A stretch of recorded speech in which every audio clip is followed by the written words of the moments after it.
bandel dablek. Gak usah keluar negeri, 5 tahun gak usah keluar negeri kalau perlu. Diskusi.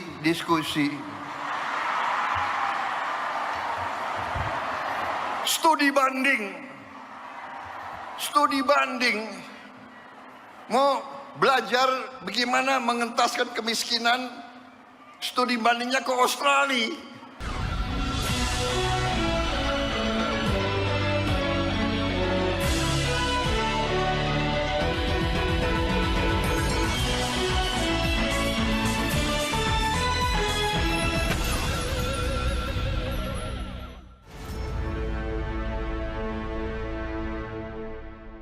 Assalamualaikum warahmatullahi wabarakatuh. Saya Herzbun Arif dari Forum News Network. Presiden Prabowo memerintahkan tim desain Ibu Kota Negara atau IKN, Ibu Kota Negara Nusantara, untuk melakukan studi banding ke 3 negara, yakni Mesir, India, dan Turki.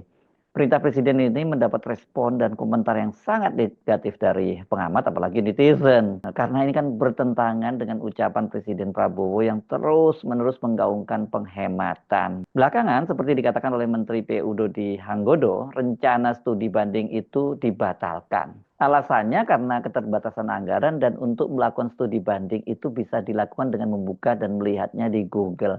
Nah, ini udah paling benar ya. Saya kira karena sekarang mungkin di Google itu maksudnya juga termasuk YouTube ya, karena mau cari apa aja di situ, bangunan-bangunan atau apapun adalah di situ ya. Jadi kalau kemudian nanti cuma untuk studi banding, apalagi ketiga negara ini, hasilnya nanti paling juga omon-omon, hanya jalan-jalan saja gitu ya. Perintah Presiden Prabowo melakukan studi banding itu bukan satu-satunya kontradiksi narasi Presiden Prabowo, atau ini kalau meminjam istilahnya Pak Prabowo, ini paradok Indonesia, ini paradok Prabowo ya. Yang juga banyak disoroti itu adalah pelantikan ratusan kepala daerah yang dipusatkan di istana. Belum lama ini tanggal 20 ya, 20 Februari kemarin. Ini berapa ya total ya? Sampai 900-an itu. Mungkin sampai ini kalau total sama ajudan dan sebagainya itu lebih dari 1000 ya. Ya bayangkan itu semua kepala daerah terbang ke Jakarta gitu, dan kemudian pasti ada yang memboyong keluarganya dan sebagainya, di saat Pak Prabowo sendiri yang memerintahkan agar kalau acara-acara yang bersifat seremonial cukup pakai video call saja begitu kan ya. Ini jelas sangat kontradiktif ya. Di satu sisi Pak Prabowo minta tidak ada studi banding, Pak Prabowo kemudian memerintahkan studi banding untuk IKN lagi gitu ya. Kemudian diminta untuk supaya acara-acara dikurangi yang bersifat seremonial dan cukup dilakukan dengan video conference.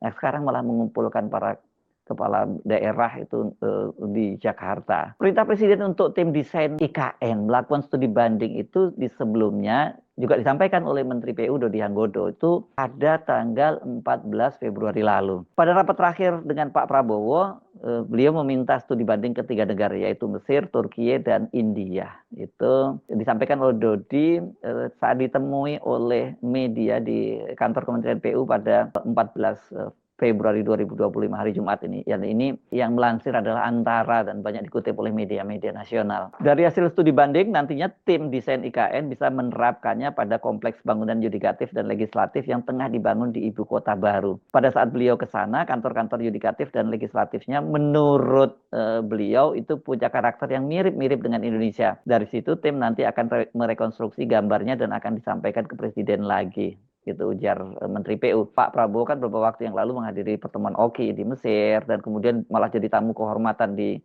India itu ya.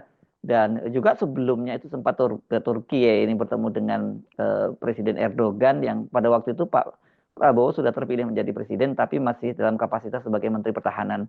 Dan belum lama berselang kan Presiden Turki Recep Tayyip Erdogan juga datang ke Indonesia. Otoritas IKN yang membawahi pembangunan di seluruh IKN itu sekarang ini kan mendapat tambahan anggaran ya, ketika yang lain-lain sedang dilakukan pemangkasan, malah IKN itu dapat tambahan anggaran. Tambahan anggarannya itu sebesar 8,1 triliun untuk tahun 2025 ini. Jadi total waktu itu berapa ya? Totalnya jadi sekitar 14 triliun lebih ya, 14,8 kalau tidak salah ya totalnya untuk pembangunan untuk melanjutkan pembangunan dari otorita IKN itu, dan Pak Prabowo kan menginginkan pada tahun 2028 itu sudah bisa jadi ibu kota politik. Makanya itu gedung parlemennya, kemudian gedung-gedung dari Mahkamah Agung, Mahkamah Konstitusi dan sebagainya itu harus segera dibangun gitu. Makanya perlu dananya gede. Kan ini kalau namanya bangun gedung gitu ya, kompleks seperti legislatif, yudikatif itu kan bukan hanya bangunannya saja, tapi sistem pendukungnya juga harus dibangun. Pada waktu statement itu dimuat di media-media, itu pernyataan Menteri PU maksud saya itu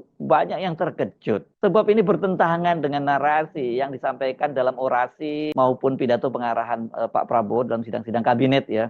Apalagi ini kaitannya dengan melanjutkan pembangunan IKN yang urgensinya pun dipertanyakan. Kalau Pak Prabowo menyatakan tahun 2008 akan jadi ibu kota politik, itu orang juga masih banyak yang ragu kok ya. Presiden Prabowo kan dalam berbagai kesempatan itu selalu meminta para menterinya di Kabinet Merah Putih itu tidak banyak menggunakan anggaran pendapatan dan belanja negara untuk bepergian ke luar negeri maupun studi banding. Ini selalu ya ditekankan oleh Pak Prabowo. Misalnya ini tidak lama setelah dilantik menjadi presiden, itu dikatakan saat menyampaikan sambutan pada acara Gerakan Solidaritas Nasional itu di Indonesia Arena Komplek Gelora Bung Karno, Jakarta tanggal 2 November 2024. Pak Prabowo pada waktu itu bicara seperti ini, karena kebetulan banyak menteri yang hadir, saya juga mohon jangan terlalu banyak anggotamu jalan-jalan ke luar negeri. Kalau mau jalan ke luar negeri pakai uang sendiri, boleh, kata Pak Prabowo. Dia juga menyatakan jajarannya harus mengurangi seminar atau bahkan studi banding ke luar negeri. Sebab menurut Pak Prabowo,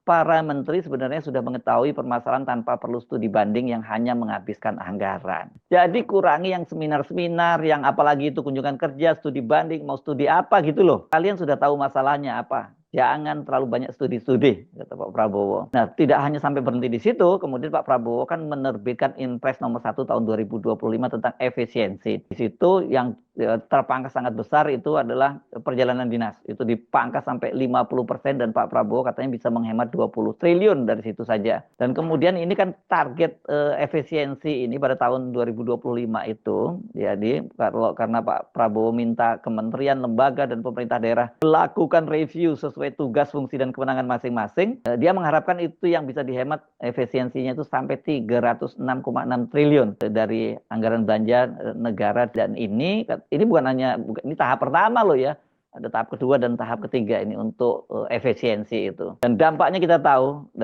karena efisiensi itu kemudian ini menimbulkan juga protes dari kalangan mahasiswa, dan antara lain ini yang sekarang ini mahasiswa turun dalam Indonesia Gelap itu juga dipicu oleh efisiensi yang berdampak kemudian dihapuskannya berbagai bantuan-bantuan atau subsidi untuk kampus, untuk perguruan tinggi, untuk beasiswa dan sebagainya. Dan sempat pada waktu itu Menteri Dikti menyatakan kalau dia dipaksa akan melakukan efisiensi kan ini ya uang UKT di perguruan tinggi negeri, uang kuliah tunggal itu bisa naik. Dan belakangan ini yang dikatakan oleh Menteri Dikti sebelumnya ya Pak Profesor Satrio Brojonegoro yang membuat dia katanya tidak cocok dengan atasannya, artinya dengan Pak Prabowo. Pada tanggal 10 Februari ketika menyampaikan pidato pada Kongres ke-18 Muslimat NU, Pak Prabowo juga kembali menyinggung banyaknya studi banding yang tidak perlu. Bandel dablek. Nggak usah keluar negeri. 5 tahun nggak usah keluar negeri kalau perlu. Yang perlu keluar negeri, yang tugas keluar negeri, tugas belajar boleh, tugas untuk atas nama negara boleh. Jangan tugas yang dicari-cari untuk jalan-jalan. Kalau mau jalan-jalan pakai uang sendiri.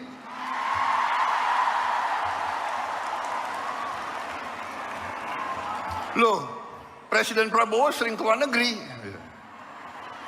Saya diundang, ya kan, sebagai kepala Indonesia, kepala negara, dalam konferensi-konferensi penting oleh negara-negara yang penting, dan saya mewakili bangsa untuk mengamankan kepentingan bangsa.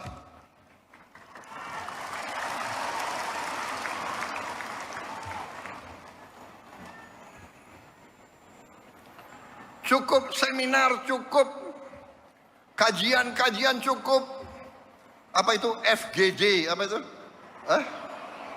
forum group discussion. Forum group discussion.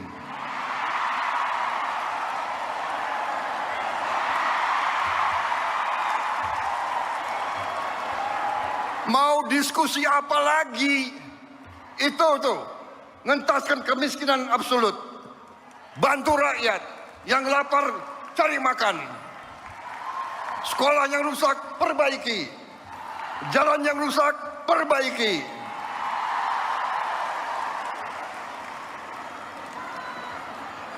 Diskusi, diskusi. Studi banding.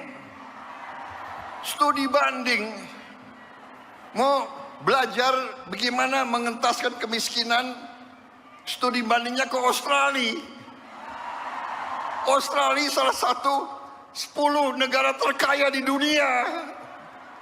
Kok belajar ke Australia? Studi banding, belajar pramuka. Ada apa belajar pramuka?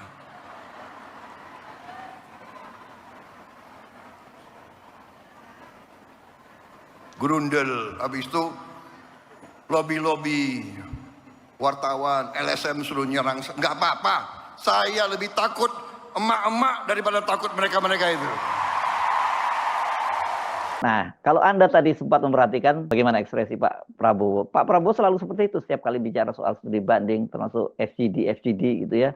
Itu sinis nadanya. Makanya ya nggak terlalu terkejut kalau banyak yang merasa heran dan bingung ketika Presiden kemudian memerintahkan tim desain dari IKN itu studi banding ke Mesir, India, dan Turkiye. Dan ini penekanannya pada waktu itu untuk gedung parlemen ya. Sampai kemudian Menteri PU Dodi Hanggodo itu berapa hari ya? 2 hari lalu menyatakan studi banding IKN itu batal. Karena ada keterbatasan anggaran, studi banding mungkin tidak dilakukan. Katanya mungkin itu, tapi maksudnya tidak ini ya.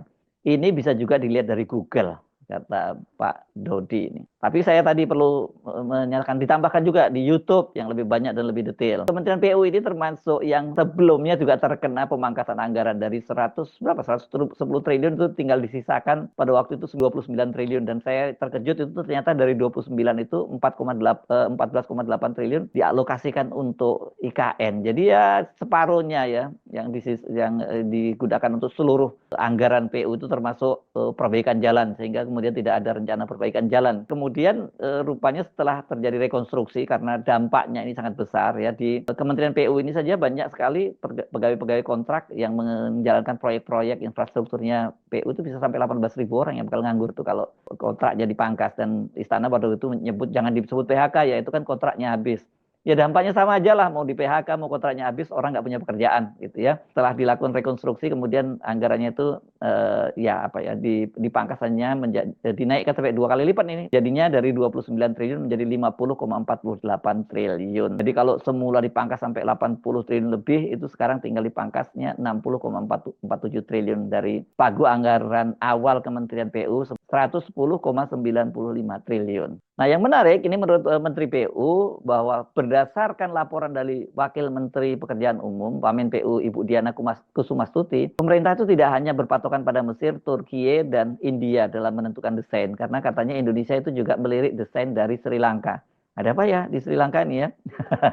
Kan Sri Lanka baru saja dilanda krisis juga. Saya kira mungkin nggak ada kaitannya dengan itu ya. Tapi hati-hati ngomong Sri Lanka ini juga ya. Jadi tadi Bu Wamen menyampaikan beliau tidak benchmarking pada 3 negara, Mesir, Turki, dan India. Beliau juga menyampaikan melihat ke desain yang ada di Sri Lanka. Nah, selain itu, kata Menteri PU, kementeriannya itu juga mendapat masukan dari Menteri Koordinator Bidang Infrastruktur dan Pengembangan Kewilayahan Agus Harimurti Yudhoyono, serta Kepala Otorita IKN Basuki Hadi Mulyono terkait revisi desain. Hal itu katanya akan disampaikan kepada Presiden Prabowo seusai retreat kepala daerah di Magelang. Jadi katanya setelah dapat masukan-masukan itu, hasilnya kemudian baru difinalkan selama sepekan dan kemudian baru 2-3 minggu ke depan setelah urusan retreat Magelang kita akan minta waktu ke Presiden untuk memaparkan revisi desain itu. Saya kira penting kita mengingatkan Presiden Prabowo ya agar jangan terus menggelontorkan narasi-narasi yang kontradiktif seperti itu ya. Pak Prabowo satu sisi dalam berbagai kesempatan pidatonya dalam forum-forum yang besar gitu yang dihadiri oleh masyarakat banyak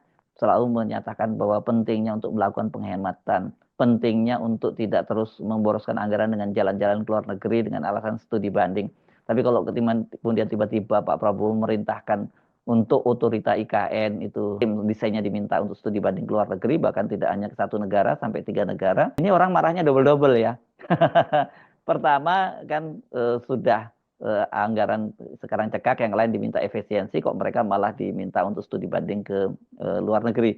Yang kedua, yang ini kok studi bandingnya untuk IKN, padahal kan aspirasi dari publik itu ya IKN itu tidak diteruskan, atau kalau tidak diteruskan sementara di freeze dulu lah, mengingat keterbatasan anggaran dari pemerintah. Saya Hersubun Arif dari Forum News Network, sampai jumpa lagi. Wassalamualaikum warahmatullahi wabarakatuh.